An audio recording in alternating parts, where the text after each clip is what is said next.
Thank you, Chair. So I'll be going until Chairperson, you and I must always agree first.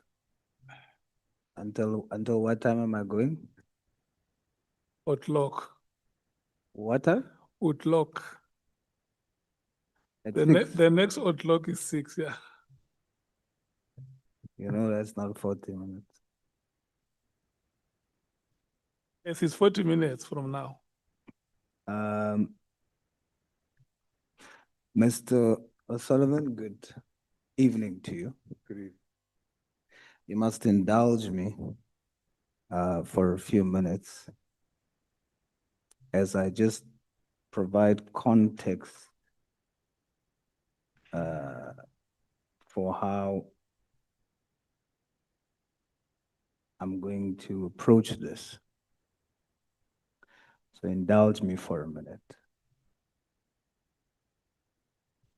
I must be frank with you.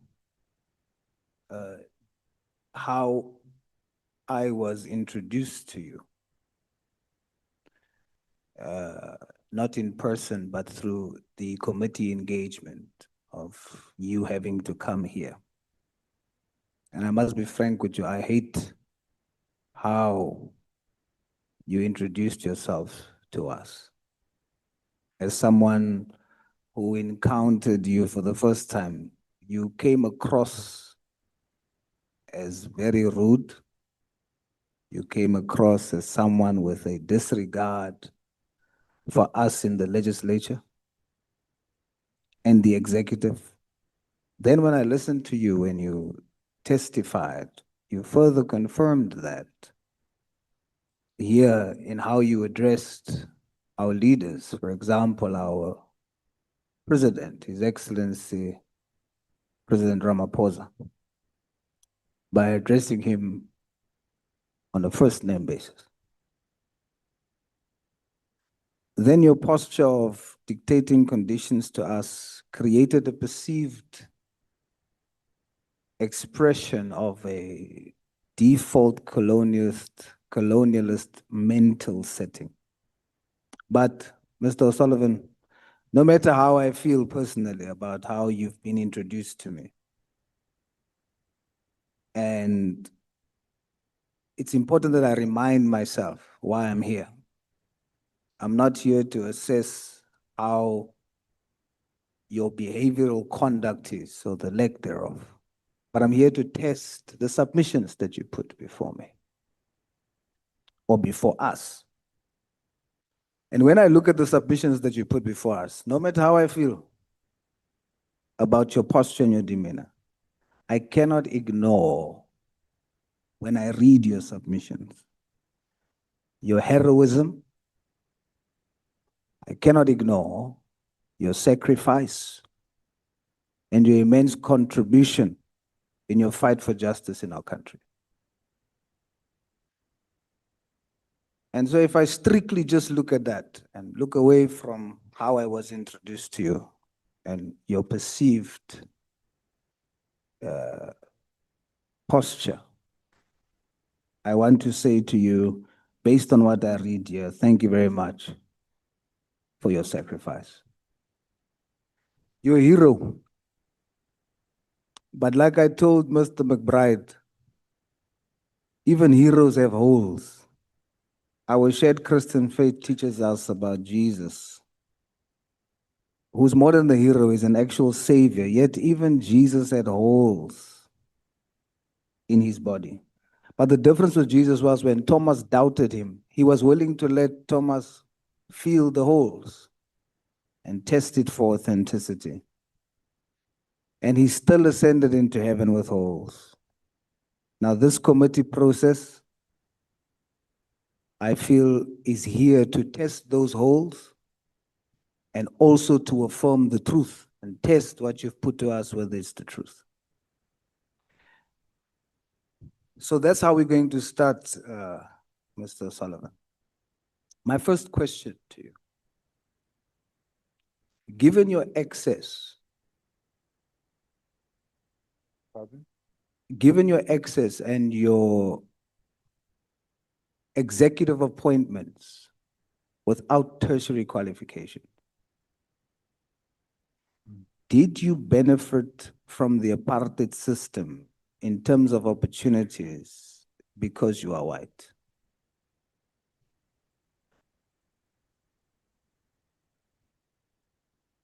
So my approach to that is that I didn't.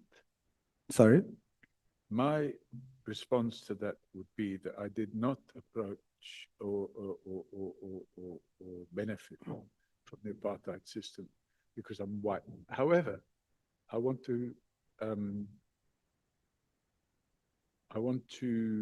qualify that, because if I have to be brutally honest with you,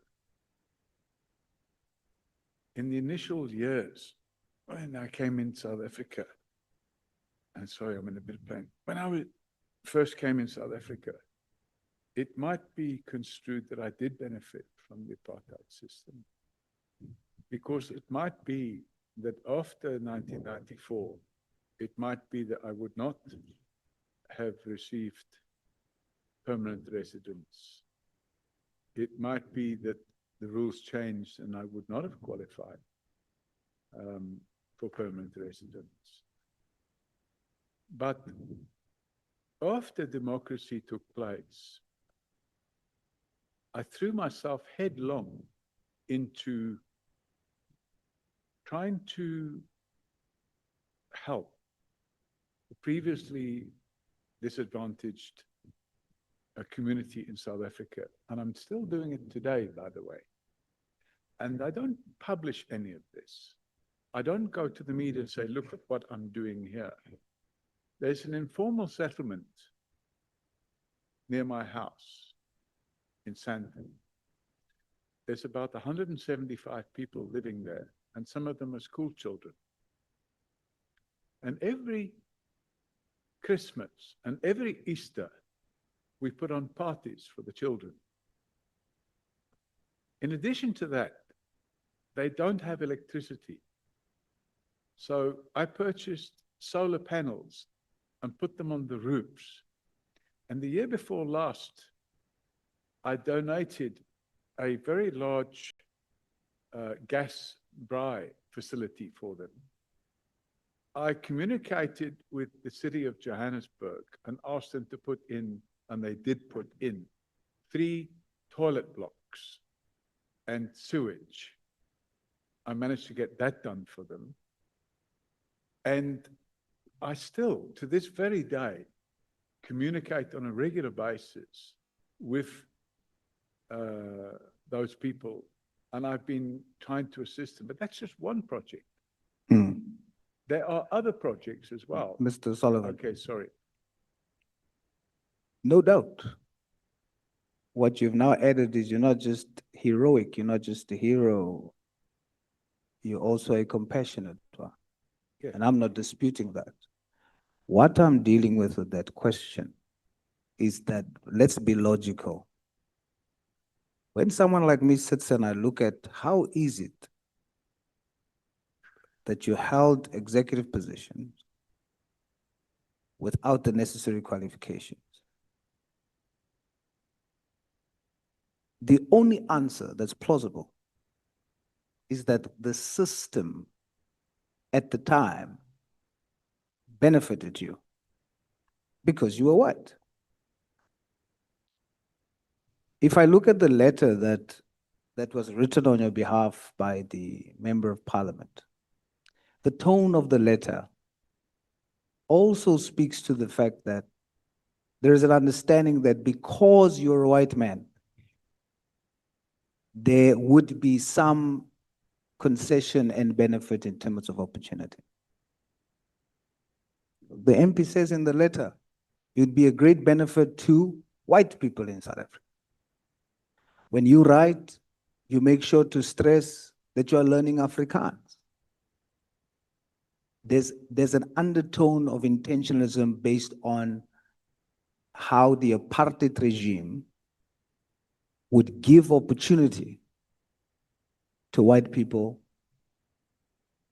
in senior positions without qualification. Now let me qualify to you. that I put that to you, that the reason why that was overlooked is because you are white in an apartheid system. But what you did with it is that when you entered the door, you then used your entry to fight crime, to fight corruption, and to do what you've just explained to me now. Even in our system now, the system benefits certain people that hold senior positions without the necessary qualifications. But some of them are using it for corruption. So it is from that angle that I come from to say that the apartheid regime has benefited you. Now, before we delve into your evidence, yesterday you testified that in the spirit of transparency, you testified yesterday that a Mr. Mia spoke to Mr. Nare and said that the general will get them out. He's in the pockets of,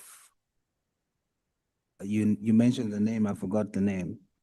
I received a message yesterday from Mr. Mia's wife stating, after she heard your testimony, somehow found my contacts and shared with me that her husband says, when Mr. Mia was arrested on the 9th of January 2014, there was no instance at any stage where he met Jacob Nare during the arrest process. At the time, he was not even aware that Jacob Nare had been arrested. He only first saw him later at the Wynberg court on Monday, the 13th of January. What's your response to that, Mr. Solo? Chair, I wasn't involved in that took place at that moment in time. My involvement in that was that at 5 or 6 o'clock in the morning on the 9th of January, at 5 o'clock or 6 o'clock in the morning, it was daylight, the sun was just coming up. I had received information that there would be an attempt to kill me that morning. So I had decided to evacuate my family from the house the night before. And I'd moved them somewhere else. And I left my cellular phone inside the house. And the reason I did that was because the information I received was that crime intelligence individual who has since been arrested and detained was working with the people that were planning to kill me. And the team of people that were planning to kill me, it's alleged, and there's a trial going on. One of them is this chap, Mr. Mia. And when they were all arrested, unbeknown to me, this fellow called Nair or Nari, Jacob Nari or Jacob Nair, I don't know how you say it. I used to call him Jacob Nair. The crime intelligence colonel, a person by the name of Kimber, I can't remember his first name, but he had a nickname which was Killer Kimber. And they had already been working together with this chap, Jacob. And he had provided, and he had made recordings of discussions he was having with them. And he made a sworn statement stating that which I alleged yesterday. And I've seen that because it's part of the docket against Radovan Krejcir and the 7 other people that were out that day to have me murdered. All right. So that's, you know, I have no first-hand knowledge. I wasn't present when these things were said, but I've seen the sworn statement. All right. Now let's begin by debunking the allegation here that you were paid from the Secret Service Fund. Now I've read this statement and I have a different view from what has been said earlier. So just so that we confirm, the document that you have that we were given by Honorable James, that document, you did not produce it to the committee. It was brought by Honorable James and today is the first day you see it, correct? The first time I've seen it today. Right. So you are not using this document in order to make us see you in a certain way, because you've never seen this document. That's correct, sir. Now let's go. I think it's important for us to debunk this. This document says a request for an advance from the DSO confidential funds. But if you look at what you produced or gave us on page 282. 282. Let me have a Yes. look. If you look at that attachment, So let me just go to it. 282.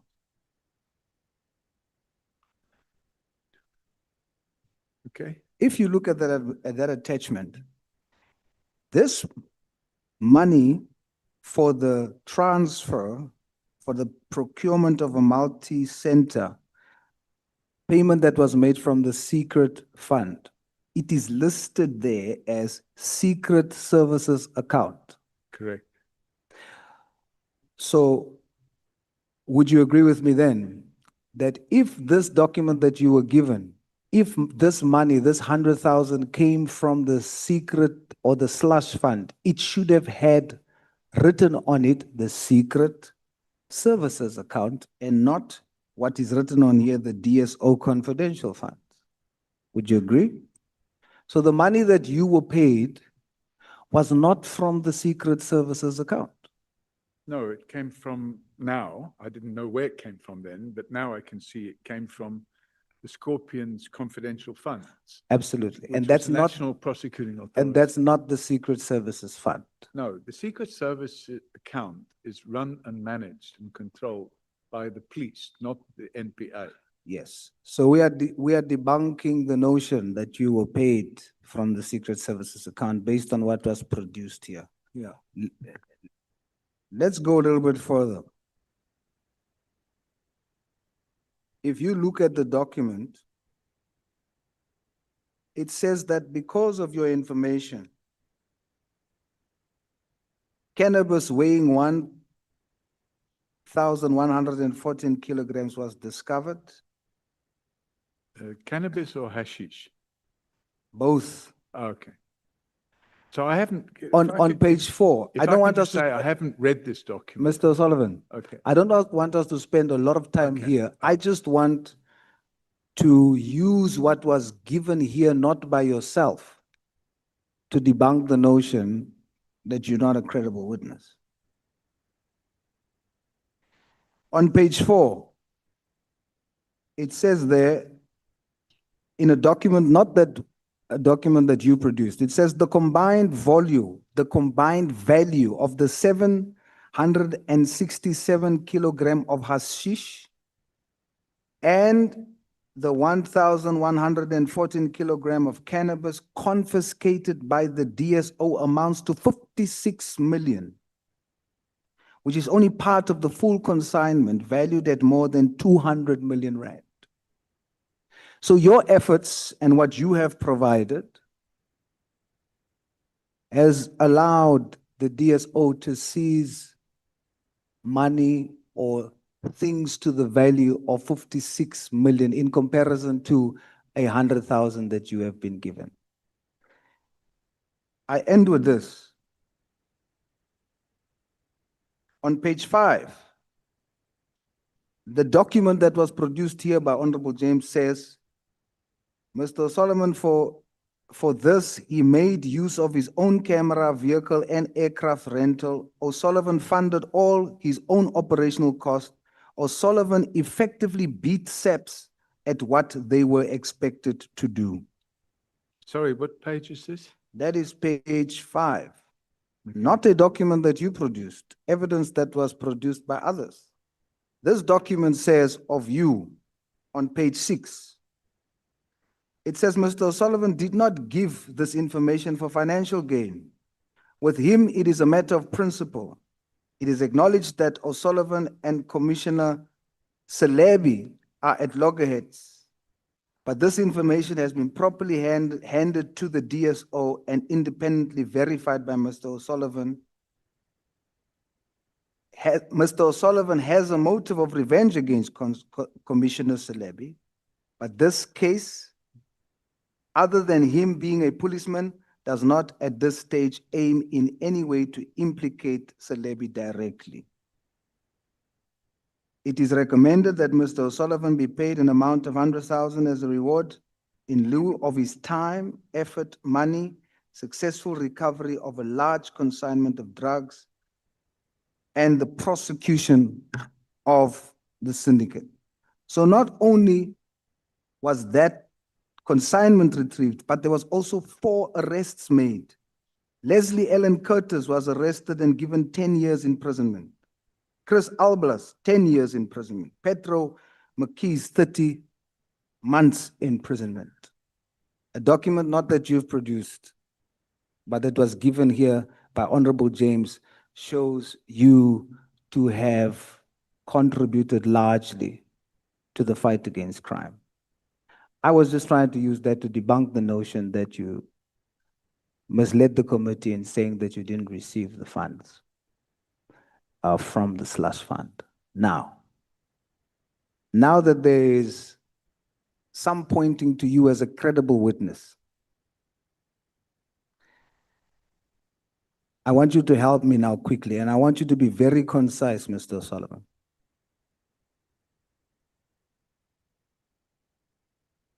When you looked at the press conference of General Mkhwanazi,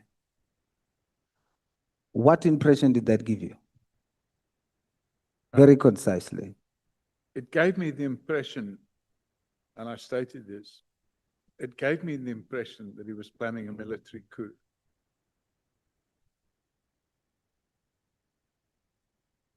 So as an expert of forensics and fraud and your experience in the military and police, what was your major concern for the country and the safety and security of this country when you saw that?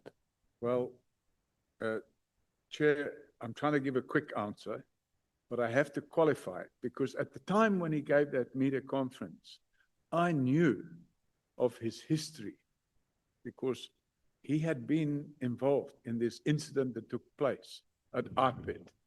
So I knew that he wasn't this knight in shining armor that he was portraying himself to be. And when I read between the lines, and I don't know if it's true, but I believe it's true, I'm the only person that paid somebody to have that whole press conference transcribed. And the transcription is included in my annex sheets. And that transcription makes it clear that that whole media conference was intended to create the impression that there was a faction war. When I say war, a faction fight between what I would class as the Mkhwanazi team on the one side, and that team would have included General Masemola and General Khumalo, and the other team on the other side was, according to General Masemola, according to General Mkhwanazi, included General Sabia, the head of IDAC. I don't remember the names, but he said certain judges and prosecutors who were in the pocket of a big 5 cartel. And I formed the opinion that this was a whole distraction. And the distraction, by the way, if you look at the transcript, it's clear that the main gripe he has was that people in crime intelligence had been arrested and charged with corruption on what he considered to be HR issues. And I saw this whole media conference as being a red herring to distract everybody's attention away from the ongoing theft of public funds from the crime intelligence slush fund. And in order to do that, We create chaos. What is the purpose of having the whole of the senior management? If you're going to have a media conference, why do you need the whole of the senior management of the KZN police? Why do you need to have 8 people, 4 on each side of you, or 6 on each side of you, dressed in combat uniform, wearing face masks? The whole thing was stage managed. And the only purpose, in my opinion, of that conference was to destabilize further the already unstable criminal justice system. On page 217, you don't need to go there. I hope that you can remember just because of time. There are affidavits from a few officers about the Fort Hare affidavits. These are members in the PKTT. That's correct. Why did you submit that evidence? What are you trying to tell us? Because these were sent to me. And it was sent in 2024, I see. It was not sent. So the motivation for sending it was not after the press conference. It was before the press conference. Correct. What is the contents of those affidavits? The contents of the affidavits, as I explained earlier, Chairman, are that a person who was actually the main suspect in that particular leg of the investigation was bribing the members of the PKTT. He was supplying, I can't remember who got what, but 10,000 to one guy, 2,500 to another, 5,000 to another, and a bag of new clothes to another. And if a suspect is going to be providing gratification to people that are supposed to be investigating these crimes, it ends up being a distraction. It creates a loyalty between the person paying the gratification. Because with gratification, there's always what we call a quid pro quo, which means I scratched your back, now you must scratch mine. Are you testifying to this committee that affidavits was given to you by members of the PKTT, some members in the PKTT, admitting that they have been receiving bribes? No, Chairman. The affidavits were given to me by a member of the PKTT who knew about these bribes and didn't want to be a party of it, and he sent them to us. But essentially the contents points to the fact that some PKTT members are receiving bribes. That's correct, Chairman. You then, 2025, there was another affidavit by someone named Nenji. Briefly, just concisely tell us about that affidavit on page 310. Once again, this affidavit is dated February 2025. So your motivation here, once again, could not be because of the press conference of General Mkhwanazi. You had this affidavit before the press conference and before the committee was formed. Take us through it quickly. Chairman, it's quite a long affidavit. But am I allowed to just give you a synopsis of it? If you can do it very briefly, Mr. Solomon, I'd appreciate it. The synopsis of it is, this fellow called Nangi, or Nanji, I don't know how to say it. And I've never met the person. I've spoken to his attorney, and his attorney wouldn't discuss the case with me. We received that document anonymously, once again. You can go on our website. You're able to upload documents anonymously. And we have a toll-free line that enables people to provide information anonymously. Now, the affidavit of this fellow Nangi or Nanji is, according to him, because it's an affidavit, according to him, he's innocent of all the charges that have been alleged against him. However, we keep an open mind on that because it may well be that he was involved in the crimes that he's accused of, which is allegedly kidnapping and demanding a ransom for the return of the person that's been kidnapped. And according to his affidavit, he was kidnapped and brought to different locations, not booked in terms of the police regulations. The police regulations require that if a person is arrested, they must be booked in to a police station and into the SOP 14 register immediately. You can't wait 3 or 4 days. So he was taken from A to B and C to D, and the people involved in his kidnapping were private security industry people, together with police officers from crime intelligence. And the last leg of this gentleman, well, I use the term gentleman loosely. The last leg of this gentleman's journey, according to his affidavit, was he found himself at what he describes as a black site, which was a farm somewhere in KZN. And whilst he was on that farm with another co-accused, the two of them were kept in separate rooms, and they were alternately tortured. And the torturing he describes in detail included what's known as waterboarding, where they put a plastic bag over the head and they put a tube in the bag and pour water into the bag so you feel like you're drowning. And you can't breathe, so you actually can lose consciousness. And that he alleges that happened several times. He alleges that he was very badly assaulted, and there's photographs showing the nature of the assault that took place against him, and that a pair of garden scissors, I think he means these shears that you cut the grass with or the hedge with, were used to assault him in his testicles to the point that he was bleeding in his urine.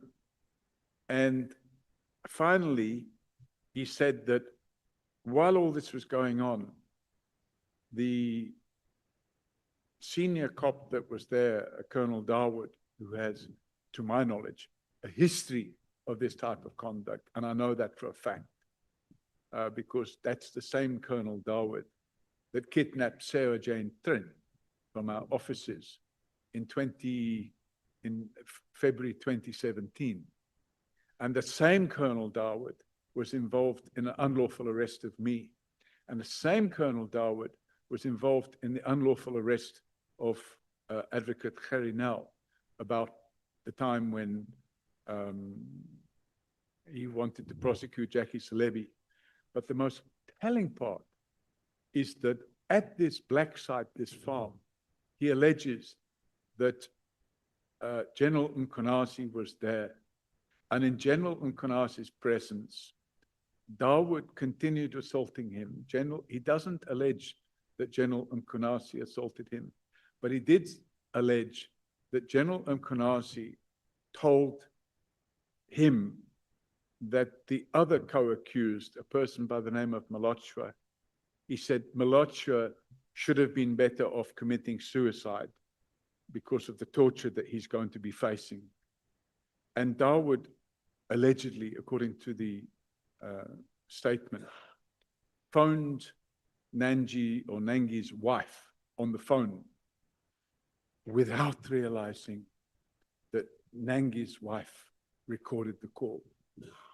And in that call, which was made by Darwood in the presence of General Mkhwanazi, he told Nangi's wife that if you can't tell us where this kidnapped victim is and do it quickly, we're going to cut your husband up into pieces and send him back to you in a cardboard box. And the transcript is included in the documentation. We now have 5 minutes left, and I want to break it up in this way. 2 minutes. Tell us about extrajudicial killings from the PKTT and the property purchases that you mentioned here, that we spoke about earlier on 282. Okay, so if I deal with the alleged extrajudicial killings, and I say alleged because we got approached, and it's in the statement, so I can look, but I prefer to just do it from what I can remember. In the week following the 6th of July press conference, we received a call on our hotline, which is 0800 118 118. And the person that phoned that number left a message. And one of my staff phoned him back. And he said he would only be prepared to speak to me because he had some very compelling information that he wanted to share. So I had a phone call with him and I recorded the phone call in case it was something very important, and it turned out it was. The person alleged that he was a member of, he called it PKTT, but I don't think it is PKTT. He said he's a member of this team. And the allegations he made was that they go around, they directed what they do, and they paid, and they're not police officials, but they're actually private civilians. And that they were recruited by a fellow who calls himself Baba Ndlovu in KZN, and they were taken to a training center where they spent several months doing training. And when they completed the training, they were then told, okay, you're going to be paid 20,000 Rand a month.